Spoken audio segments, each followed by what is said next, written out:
சபரிவர்மன் என்கின்ற உடல் ஊனமுற்ற ஒருத்தரை காவலர்கள் பொய் வழக்கு போட்டு நார்வேல் சிறையில் அடைத்து அவளை அடித்து கொண்டிருக்கிறார்கள். ஒரு உடல் ஊனமுற்றவன் என்று கூட அவர்கள் பார்க்கவில்லை. ஒரு 2க்கு 2 கடன் நடத்தி அதை வச்சு தன்னுடைய ஒரு ஏழ்மையான குடும்பத்தை நடத்தி வருகிற ஒரு 4 வயது சிறுவனுடைய தந்தை போலீஸ், தெற்கு தாமரகுல போலீஸும் இதில் முழு பங்கு வகிக்கிறது. நார்வேல் சிறையில் அடைத்திருக்கிறார்கள்.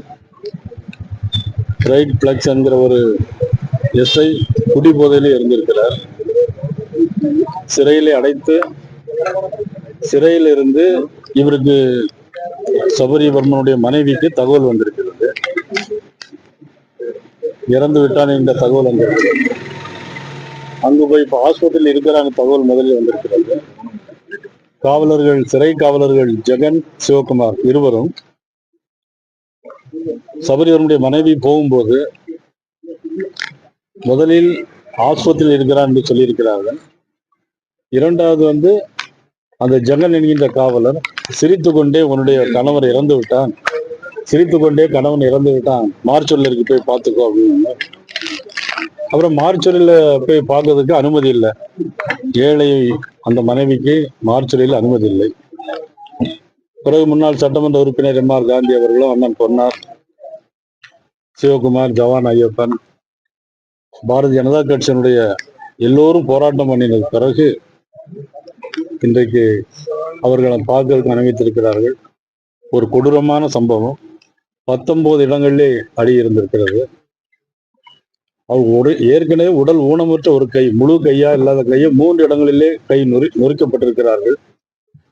நெஞ்சுக்கு கீழே பலத்த காயம் இருக்கிறது. சொல்லப்படாத இடத்தில் மிதித்திருக்கிறார்கள், அதில் காயம் இருக்கிறது. ஆனா போஸ்ட்மார்டம் ரிப்போர்ட்ல அது இல்லை. இது அவருடைய மனைவியே சொன்னது. இவ்வளவு கொடூரமான சம்பவம் நார்வேலில் அரங்கேறி இருக்கிறது. முழுக்க முழுக்க காவல்துறை, ஜெகன், சிவகுமார், பிரைட் போன்ற எஸ்ஐ காவலர்கள் எல்லாம் சேர்ந்து இந்த ஒரு கொலையை அரங்கேற்றி இருக்கிறார்கள். யாரிடம் போய் இதை சொல்ல முடியும்? முதலமைச்சரிடம் தான் சொல்ல முடியும். காவல்துறையை கையில் வச்சிருக்க முதலமைச்சரே இதை செய்கிறார் அப்படின்னா யாரிடம் போய் சொல்ல முடியும்? இதே மாதிரி ஒரு சம்பவம், இரட்டை கொலை சம்பவம் சாத்தாங்குளத்திலே நடந்தது. அதே மாதிரி சம்பவம் இப்பொழுது இந்த ஆட்சியிலே நடைபெறுகிறது. நிச்சயமாக 60 நாள் தான் ஆகியிருக்கிறது. இன்னும் தொடர்ந்து 5 ஆண்டுகள் அந்த ஆட்சி நீடிக்குமா? நீடித்தால் இன்னும் என்னென்ன விளைவுகள் வரும்? ஒரு சின்ன பெட்டி கடை வைத்திருக்கிறார், 2க்கு 2 நீங்க எல்லாம் பார்த்துருப்பீங்க. ஆனா ஜெயில போய் அடிச்சு கொண்டு இருக்காங்க. கடந்த மாதம் 140 கிலோ கஞ்சா வச்சிருந்தான் தமிழக வெற்றி கழகத்தின் நிர்வாகி. அவன் மேல ஒரு கேஸ் கூட போடல. யார் பிடிச்சாண்டே தெரியாது. நீங்க எல்லாம் பத்திரிகை ஊடக நண்பர்கள் இருக்கீங்க. விஜயனை பிடிச்சு இப்ப கேஸ் போட்டிருக்காங்க. பிரைம் மினிஸ்டர் மோடியே கடந்த கால அரசாங்கத்தில் நிறைய பேர் விமர்சனம் பண்ணி கொலை செய்யணும்னு கூட சொன்னாங்க. ஆனா அவங்க யாருமே கடந்த கால திமுக அரசு அரெஸ்ட் பண்ணல. ஆனா அன்றைக்கு இந்த முதலமைச்சர் ஏதாவது குறை சொன்னா அவங்க உடனடியாக அரெஸ்ட் பண்ணுவாங்க. அதே மாதிரி சம்பவம் இன்னைக்கு நடக்கும். இது பத்திரிகையாளர் விஜயன் மீது தாக்குதல் நடத்தியிருக்காங்க. அதற்கு பின்புலத்திலே சில பேர் இருக்கிறார்கள். இவ்வளவு ஒரு மோசமான ஆட்சி போய்கொண்டிருக்கிறது. உண்மையிலே மிகுந்த வேதனைக்குரியது. மின் கட்டணத்தில் பல குளறுபடிகள்.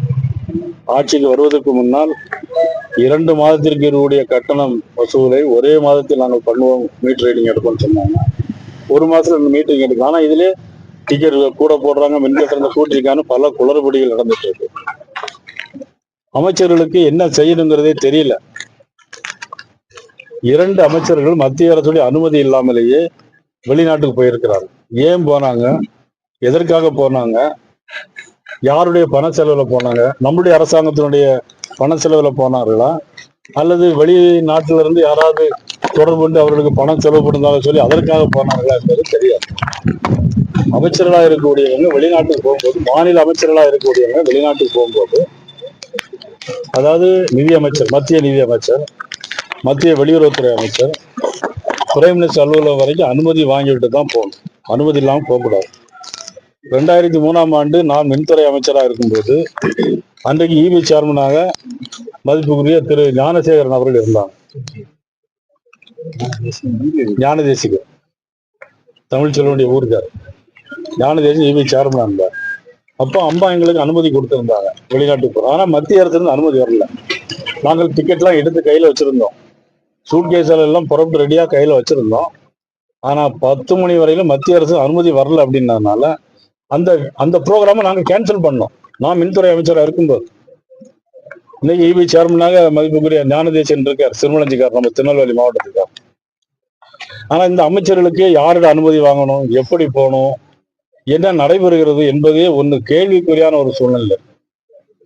அது கவர்னர் வரும்போது நான் இது குறித்து கவர்னர்கிட்ட மனு கொடுக்கலான்ட்டு இருக்கிறேன். சட்டமன்ற உறுப்பினர் வந்து கைது செய்யப்பட்டிருக்காங்க. அதான் நான் ஏற்கனவே சொன்னேன்ல, அதாவது இந்த அரசாங்கம் கடந்த திமுக அரசாங்கமாவது ஒரு 2 வருஷம் 3 வருஷம் கழிச்சு இந்த வேலையெல்லாம் ஆரம்பிச்சாங்க. ஆனா இங்க வந்து 60 நாளையிலே ஆரம்பிச்சிட்டாங்க. நான் ஏற்கனவே பல பேட்டி கொடுத்துருக்கிறேன். ஒரு நாளைக்கு 3 கற்பழிப்பு சம்பவம் நடக்கும். நேற்று பம்பாய்க்கு போயிருந்தேன். இரவு 12 மணிக்கெல்லாம் பம்பாயில வந்து அங்க எல்லா பெண்களும் நடமாடலாம். ஆனா தமிழ்நாட்டில் அப்படி இன்னைக்கு உத்தரவாதம் கொடுக்க முடியாது. ஏன்னா திரைப்படத்தினுடைய காட்சிகள் தான் இங்க ஆட்சியா நடக்கும். நிச்சயமா, அதாவது விமர்சனங்கள் பல வடிவில் வரும். தவறுகள் இருக்கு வரலாம், இல்லாமல் கூட விமர்சனங்கள் வரலாம். ஒரு முதலமைச்சர் பொறுத்து கொள்ளக்கூடிய தகுதி வேண்டும். படத்துல மட்டும் ஜனநாயகம் இருக்கு, ஆனா மக்கள்கிட்ட ஜனநாயகம் இந்த 60 நாளையில இல்லை.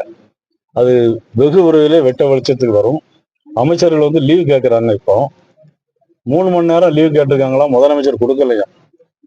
ஒருவேளை 3 மணி நேரம் என்ன சொந்த வேலையா எதுவும் இருக்குன்னு கேட்டா ஜனநாயகம் படம் சினிமா பார்க்கணுமா? இவங்களெல்லாம் வச்சு நம்ம நாட்டுல என்னத்தை பண்ண முடியும்? திமுக சட்டமன்ற உறுப்பினர் கைது ஏற்கனவே அனிதா ராதாகிருஷ்ணன் கைது பண்ணாங்க, ஜாமீன்ல வெளியே வந்தாங்க. இப்ப இன்னைக்கு நடந்து போராட்டங்கள் நடந்துட்டு இருக்கு, பெரிய இஷ்யூ ஆயிட்டு இருக்கு. தொடர்ந்து அதான் அவங்களை, அதாவது மனப்பக்குவம் இல்லை, அதாவது ஆட்சி சரவரை செய்ய முடியல, அமைச்சர்களுக்கு என்ன செய்யணும் அப்படிங்கிறது தெரியல. ஆனா மக்கள் ஓட்டு போட்டிருக்காங்க, அதனால மதிச்சு நம்மளும் அதை அந்த அரசாங்கத்தை நம்ம என்ன பண்றோம். கடந்த அஜித்குமார் கொலை வழக்குல வந்து முதலமைச்சர் சாரி சொன்னதுக்கு சாரி வேண்டாம் சிஎம் சார், நீதி வேணும்னு சொல்றாங்க. ஆனா இந்த சபரிவர்மன் கொலை சம்பந்தமா சிஎம் இதுவரைக்கும் பேசாரி கூட சொல்லுங்க. நான் என்ன சொன்னேன் உங்களுக்கு, சினிமா காட்சிகள் தான் நடந்துட்டு. நிச்சயமா நாங்கள் வந்து பாரதிய ஜனதா கட்சி சார்பாக சிபிஐக்கு விசாரணைக்கு நாங்கள் கோருவோம்.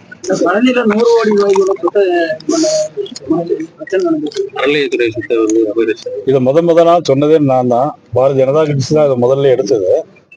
அதான் அதுல பெரிய வேடிக்கை என்னன்னாக்கி, திரும்பியும் நான் சொல்றேன், மதிப்புக்குரிய மாண்புமிகு அமைச்சர் ரமேஷ் அவர்கள் சொல்லும் போது நயினார் அண்ணனுக்கு விஷயம் தெரியல அப்படின்னு சொல்லியிருக்காங்க. உண்மையிலே நான் அவர்களை அமைச்சர்களை பார்த்து நான் கேட்பது என்னன்னா, நீங்க அந்த வழக்கு பத்திரப்பதிவு நடந்திருக்கு, உண்மை உங்களுக்கு தெரியும், எல்லாருக்கும் தெரியும். பத்திரப்பதிவு நடந்த உண்மை. யார் நடத்தினாங்க, யாருக்காக பண்ணாங்க, இதுவரையிலும் கைது செய்யல. ஆனா ஒருத்தரை, ஒரு பத்திரப்பதிவாளரை, ஒரு ரிஜிஸ்ட்ராரை மட்டும் சஸ்பெண்ட் பண்ணியிருக்காங்க. அது யாரு வாங்கினாங்க? 2 பேரு. அதுல யாருக்கெல்லாம் தொடர்பு இருக்கு? ஜி ஸ்கொயர் வாங்கியிருக்காங்களா அல்லது வேற யாரும் வாங்கியிருக்காங்களா? இல்ல ஜி ஸ்கொயர் கூட இருக்கலாம், வேற எது கூட இருக்கலாம். பின்னணியில வேற ஜி ஸ்கொயருக்கும் அமைச்சர் அவர்களுக்கும் தொடர்பு இருக்கலாம். யார் வாங்கியிருக்காங்க? அவங்கள இன்னும் கைது செய்யலையே. அப்ப தமிழக அமைச்சருக்கு தொடர்பு இருக்குன்னு சொல்றீங்களா? நிச்சயமா தொடர்பு இருக்கு. போய் தான் அவங்க வந்து இதுவரைக்கும் பர்டிகுலர் ஆள் யாருங்கிறத கைது செய்யல. சார், சிபிஐ விசாரணை வந்து நீதிமன்றத்துல பாஜக சார்பில் இல்ல, இன்னைக்கு நாங்க கட்சி மேலிடம் கூடி அதுக்கான முயற்சிகள்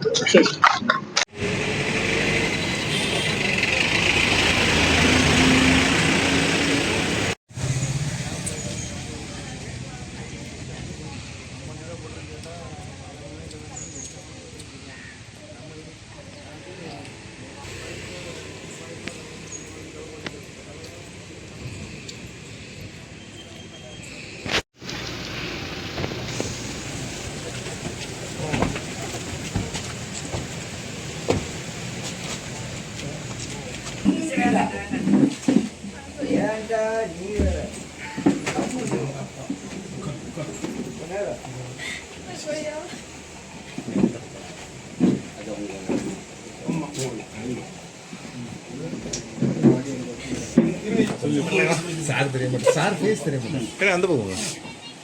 ஸ்ரீவில்லிபுத்தூர் எங்க இருக்கீங்க? ஆண்டாள். நல்லா இருக்காங்கம்மா சார், வெளியே வந்துருவாங்கம்மா நீ மூவ் பண்ண அப்படின்னு சொன்னாங்க. அதுக்குள்ளே சரி நம்ம பேர் மூவ் பண்ணி மண்டே எடுத்துக்கலாம் அப்படின்னு சொல்லிட்டு மண்டே பார்க்கணும்னு போயிட்டு நான் இது பண்ணிட்டு இருந்தேன். சரி நம்ம 12 மணிக்கு 2 மணிக்கு போய் பார்ப்போம் அப்படின்னு சொல்லிட்டு பிள்ளைக்கு ஸ்கூலுக்கு எல்லாம் ரெடி பண்ணிட்டு இருந்தேன். அப்படி ரெடி பண்ணிட்டு இருக்கும்போது தான் ஹஸ்பண்ட் வந்து இறந்துட்டார் அப்படின்னு சொன்னாங்க. அவங்க இறந்து தான் அங்கே கூப்பிட்டு வந்திருக்காங்க ஹாஸ்பிட்டல் அப்படின்னு. அதை முதலே சொல்லலாம்ல, எதுக்காக சார் அப்படின்னு மாற்றி சொல்லணும்.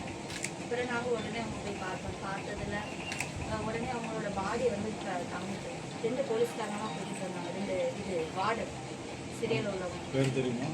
அவங்க இப்போ அரெஸ்ட் பண்ணியிருக்காங்க. அந்த 2 பேரையும் அரெஸ்ட் பண்ணியிருக்காங்க.